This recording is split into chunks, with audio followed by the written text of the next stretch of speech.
বিসমিল্লাহির রহমানির রহিম। Google Chrome browser একটি চমৎকার একটি ওয়েব ব্রাউজার।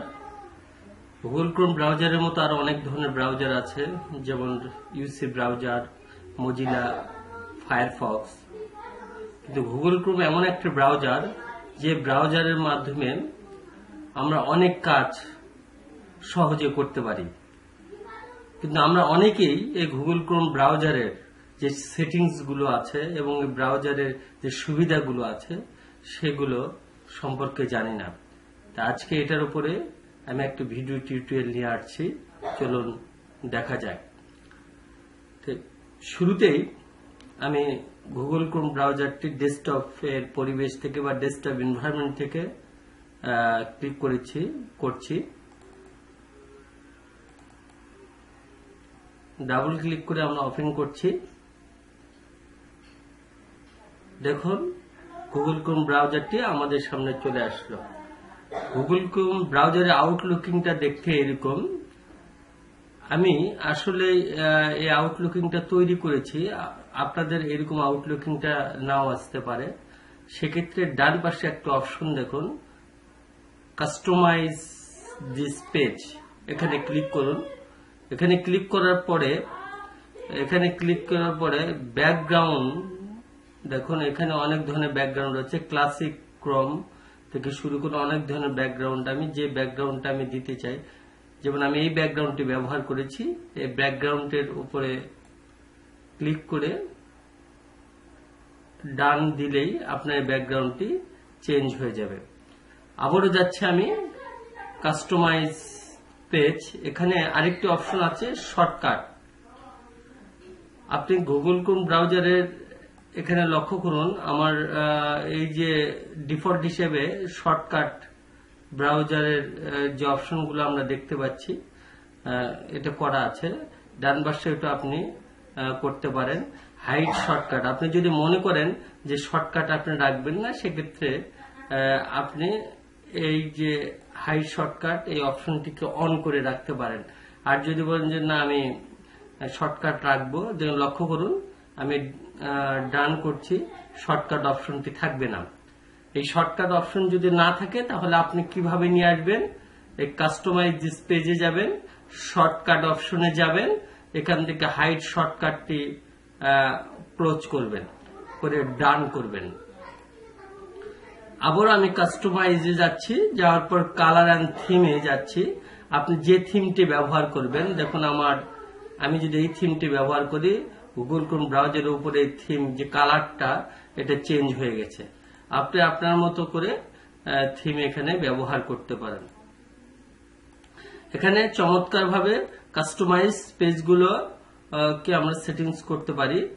তার পরবর্তীতে দেখুন এখানে অপশন আছে সার্চ গুগল ড্রাইভ ইউআরএল, ডান পাশে আছে ক্যামেরা। আমি যদি ছবি দিয়ে কোনো তথ্যকে সার্চ করতে চাই, তাহলে আপলোড ফাইল, কম্পিউটারে যদি সংরক্ষণ করা কোনো ছবি থাকে, ধরুন আমার এই গোলাপের এই ছবিটি, রোজ যেটা আছে, এই ছবিটি আমি ওপেন করছি। করার সঙ্গে সঙ্গে দেখুন এই রিলেটেড যত ছবি সব চলে এসেছে। তা আপনার ছবির মাধ্যমে আমরা সহজে এটাকে সার্চ করতে পারি সহজে। আর যদি আমি মনে করি যে ভয়েসের মাধ্যমে কোনো তথ্যকে সার্চ করব, তাহলে এখানে ভয়েস সার্চ বাই ভয়েস এখানে ক্লিক করলাম। করার পরে স্পিক নাও বলছে, এখানে আমি মাইক্রোফোনটি অন করছি। করার পর রেড,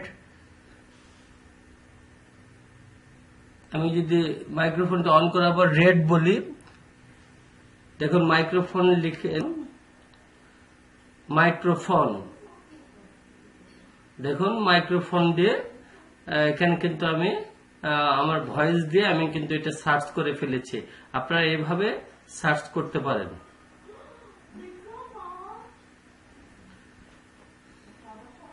তারপরে গুগল ক্রোম ব্রাউজারের সবচেয়ে জনপ্রিয় যে সেটিংস গুলো আছে, গুরুত্বপূর্ণ যে সেটিংস গুলো আছে সেগুলো আমরা দেখব। দেখুন ডান পাশে 3 ডট তবে একটা অপশন আমরা দেখতে পাচ্ছি। এখানে ক্লিক করে দেখুন লেখা আছে সেটিংস। আমরা এখানে সেটিংস এর কিছু ব্যবহার দেখব গুগল ক্রোম ব্রাউজারের। আপনারা লক্ষ্য করুন, you and Google autofill, privacy and security, performance, appearance, search engine. এখানে ক্লিক করার পরে দেখুন, লক্ষ্য করুন আমার শুরুতে কোন সার্চ ইঞ্জিন অ্যাড্রেস বারে চলে আসবে সেটা করা আছে, গুগল করা আছে। আমি ইচ্ছা করলে বিং, ইয়াহু এগুলো করে দিতে পারি।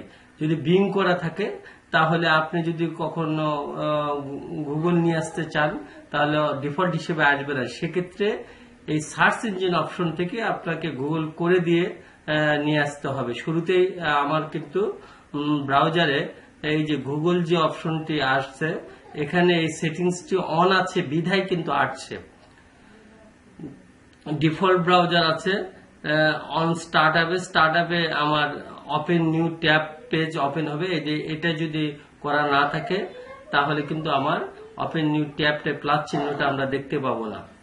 ডাউনলোড নামে এখানে একটা অপশন আছে, দেখুন ডাউনলোডে এমএসসি ইউজার ফয়সাল ডাউনলোড নামে একটা অপশন আছে। আমি ইচ্ছা করলে আমার ডাউনলোড যে অপশনটা চেঞ্জ করে নিতে পারি, যে আমি আমার তথ্যকে আমার পছন্দ মতো জায়গায় আমি ডাউনলোড করে নিতে পারি।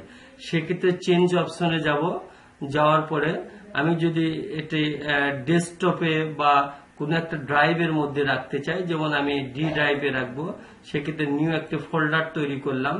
করার পরে এখানে নাম লিখলাম ফয়সাল, সিলেক্ট দি ফোল্ডার। এখানে ফোল্ডারটি সিলেক্ট করলাম, দেখুন সিলেক্ট করার পর সিলেক্ট দি ফোল্ডার সিলেক্ট করলাম। এখন দেখুন ডাউনলোড, এখানে ডি ড্রাইভে ফয়সাল নামে ফোল্ডারের মধ্যে আমি যা ডাউনলোড করতে চাই না কেন সব অটোমেটিক ওই ফোল্ডারের মধ্যে চলে যাবে। এই সমস্যাটা আমরা অনেকেই পড়ি যে আসলে আমি কোথায় ডাউনলোড করছি, এই ডাউনলোড অপশন দেখা যাচ্ছে না, কোথায় গিয়ে ডাউনলোড হচ্ছে। আমরা যদি নির্দিষ্ট একটা ফোল্ডারে যদি ডাউনলোড করে রাখতে চাই, এভাবে সহজে কিন্তু করতে পারি। আরেকটা অপশন আছে ask where to save each file before downloading. এই ক্ষেত্রে যদি এই অপশনটা যদি অফ করা থাকে তাহলে আপনার ডাউনলোড যে আইকন আছে সেখানে ডাউনলোড হয়ে যাবে। যদি আপনি এই অপশনটা অন করে রাখেন তাহলে কম্পিউটার একটি উইন্ডো নিয়ে আসবে এবং বলবে যে আপনি আসলে কোথায় সংরক্ষণ করে রাখতে চান। সেক্ষেত্রে আপনি ওই বক্স অনুযায়ী আপনি ইচ্ছা মতো আপনি ওই উইন্ডো অনুযায়ী আপনি ইচ্ছা মতো যে কোনো জায়গায় আপনি ফাইলটিকে সংরক্ষণ করে নিতে পারেন। যদি এটা অফ থাকে সেক্ষেত্রে আপনি ডি ড্রাইভে ফয়সাল নামের ফোল্ডারে অটোমেটিক ডাউনলোড হয়ে যাবে, সেখানে আপনি দেখতে পাবেন। আর যদি আপনি মনে করেন না যে আমি এই ফোল্ডারে রাখবো না, সেক্ষেত্রে এটাকে অন রাখবেন। কম্পিউটারে পছন্দ মতো আপনি বা আপনি আপনার মতো করে আপনি সংরক্ষণ করে রাখতে পারবেন। তার পরবর্তীতে আমরা দেখতে পাচ্ছি এক্সটেনশন নামে একটা অপশন আছে। এক্সটেনশনে গুগল ক্রোমের কিছু নিজস্ব এক্সটেনশন আছে, সেই এক্সটেনশন গুলো আপনি এখান থেকে অ্যাড করে নিতে পারবেন। থিম আছে, এক্সটেনশন আছে, দেখুন অনেক ধরনের এক্সটেনশন আছে গুগল ক্রোমের নিজস্ব এক্সটেনশন, এগুলো আপনি ইনস্টল করে নিতে পারবেন। যেমন এখানে দেখেন, লক্ষ্য করুন ফ্রি স্ক্রিন রেকর্ডার, এটা এই এক্সটেনশনটা অ্যাড করলে আপনি স্ক্রিন রেকর্ড করতে পারবেন। এখন আমি যাচ্ছি এখানে, দেখুন লক্ষ্য করুন এক্সটেনশনে আমরা গেলাম, যাওয়ার পরে এক্সটেনশন এভাবে অ্যাড করতে অ্যাবাউট গুগল ক্রোম ব্রাউজার, এখানে আপনি লক্ষ্য করুন এই গুগল ক্রোম ব্রাউজারের হেল্প পেজে আপনি এখান থেকে বা গুগল ক্রোম ব্রাউজারে আপডেট আছে কিনা এই আপডেটটি আপনি দেখতে পাবেন এখান থেকে। আবারও আমি সেটিংসে যাচ্ছি, যাওয়ার পরে এখানে একটি অপশন দেখুন, আপনারা লক্ষ্য করুন যে হিস্টোরি নামে একটা অপশন আছে। এখানে কন্ট্রোল শিফট ডিলিট দিলে আমরা এই ব্রাউজারে যদি হিস্ট্রি ক্লিয়ার করতে চাই তাহলে হিস্ট্রি থেকে আমরা এখান থেকে ক্লিয়ার করতে পারি, অথবা কিবোর্ড থেকে কন্ট্রোল শিফট ডিলিট চাপলেও কন্ট্রোল শিফট ডিলিট এই অপশনটি যদি চাপি তখন হিস্ট্রি ক্লিয়ারের জন্য বলবে। সেক্ষেত্রে ক্লিয়ার হিস্ট্রি করে দিলে আমার সকল হিস্ট্রি এখান থেকে ক্লিয়ার হয়ে যাবে না। আপনি যেগুলো তথ্যগুলো ব্রাউজ করেছেন, অন্য কাউকে যদি এই তথ্যগুলো দেখাইতে না চান যে আপনি কোন কোন তথ্য ব্রাউজ করেছেন, বা এই কম্পিউটার যদি অন্য কেউ ব্যবহার করে, সেক্ষেত্রে এই হিস্ট্রিটা ক্লিয়ার থাকলে তথ্যগুলো দেখতে পাবে না। আরেকটি বিষয় যেটা এখানে আছে সেটি হচ্ছে, আমরা আবার 3D এক্সটেনশনে যাচ্ছি। মোর টুলস নামে একটা অপশন আমরা দেখতে পাচ্ছি। এখানে লক্ষ্য করুন,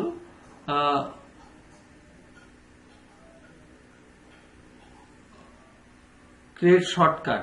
আমি যদি কোনো একটা ওয়েবসাইটকে ভিজিট করি, যেমন আমি একটা ইউটিউব নামে একটা ওয়েবসাইটকে আমি ভিজিট করছি, এই ওয়েবসাইটকে ভিজিট করার জন্য আমি যদি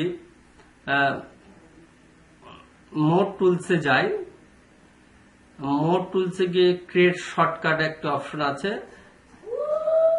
ক্রিয়েটে ক্লিক করলেই দেখুন আমার ডেস্কটপে অটোমেটিক ইউটিউব নামে একটি শর্টকাট আইকন তৈরি হয়েছে। এভাবে কিন্তু গুগল ক্রোম ব্রাউজারের মাধ্যমে আমরা সহজেই শর্টকাট তৈরি করতে পারি। যে ওয়েবসাইট ভিজিট করি না কেন, আমরা ডেস্কটপে এটাকে সংরক্ষণ করে রাখতে পারি। আরেকটি বিষয় আছে, যদি আপনি এটাকে, এই যে আমি এখানে wonder share, Filmora, trophy live নামে একটি অপশন এখানে রেখেছি, এটা বুকমার্ক করে রেখেছি। এটা কিন্তু আপনি নিজে বুকমার্ক করতে পারেন। কিবোর্ড থেকে যদি আপনি Ctrl+D চাপেন, সেক্ষেত্রে দেখুন বুকমার্ক অপশন নেম, এখানে নিউ ট্যাব চলে আসছে। আপনার যদি কোনো ওয়েবসাইট এখানে যদি ভিজিট করা থাকে, যেমন আমি এখানে শিক্ষক বাতায়ন নামে একটা ওয়েবসাইট আছে, এটাকে যদি আমি বুকমার্ক করতে চাই, সেক্ষেত্রে কন্ট্রোল কিবোর্ড থেকে ডি চাপি, চাপার পরে এখানে ডানে ক্লিক করলাম। দেখুন আমি তারপরে ট্যাবটি যখন ক্লোজ করছি, তখন দেখেন এখানে শিক্ষক বাতায়ন নামে একটি